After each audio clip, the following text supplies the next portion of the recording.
Assalomu alaykum. Bugun biz siz bilan aynan 3-aprelda tug'ilgan insonlar, 2026-yilda tug'ilgan insonlar haqida gaplashamiz.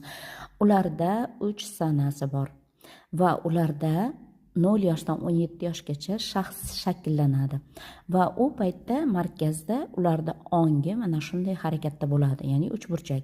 Ishonch ularda kuchli bo'ladi va fikr kuchli bo'ladi.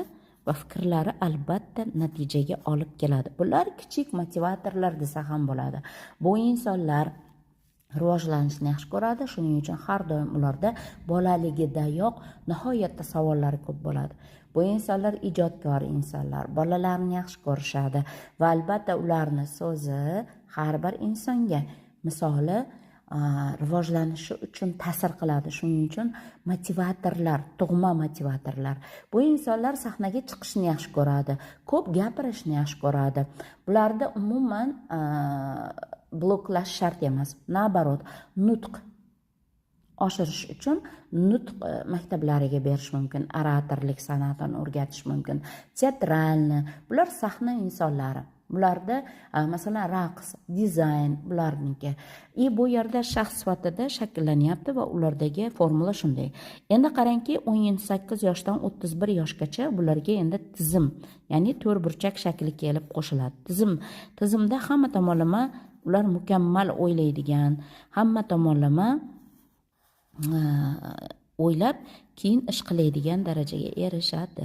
Ya'ni bularda tizim paydo bo'ladi. Bular qanday insonlarga aylanadi? Bular biznes insonlariga ham yoki o'qituvchi, pedagog yoki repetitor yoki psixolog, coach bo'ladigan bo'lsa, o'z tizimini va o'z maktabini yarata oladigan insonlarga aylanadi. Bularda endi fundament yaratish qobiliyati Alloh tomonidan beriladi 18 yoshdan 31 yoshgacha.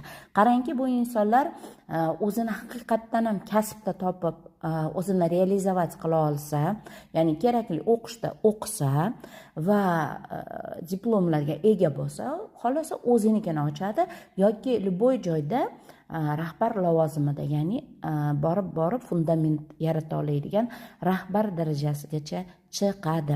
2026-yil birinchidan ot yili, ikkinchidan olov yili, ya'ni mana bu yer ruhiyatingizda tabiatini beradi va olov har doim uchburchak, ya'ni 3 soniga yaqin formula, ya'ni u har doim o'sadi va kengayadi. Olovni qisqartirib bo'lmaydi. Shuning uchun bu insonlar tabiatida umuman erkinlik bor.